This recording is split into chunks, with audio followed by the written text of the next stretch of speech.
Totoo nga kaya ang balita patungkol sa isang TV network na di umano'y nagkaroon ng pagbabawas ng mga empleyado, maging mga talent nila. Ayon nga sa post ng isang Facebook page at sa ilang social media platform, ilang kapuso ang magpapaalam na sa GMA Network matapos ang ilang dekada. May isang news anchor na pinalitan sa kanyang show ang pupunta na sa Canada. Marami naman ang hindi pipirma pa sa Kapuso Network dahil walang nangyari sa kanilang karera. Ayon sa napagtanungan, unti-unti na daw nagbabawas ang GMA Network ng mga talent at news personalities dahil sa pagkalugi at mahinang pagpasok ng ads sa kanilang mga shows at teleserye.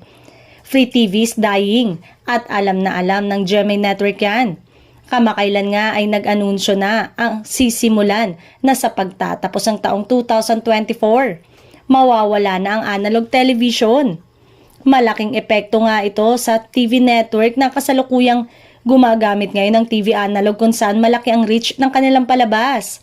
Samantalang sa ngayon ay wala pang kahit na anong pahayag ang GMA Network tungkol sa balitang ito.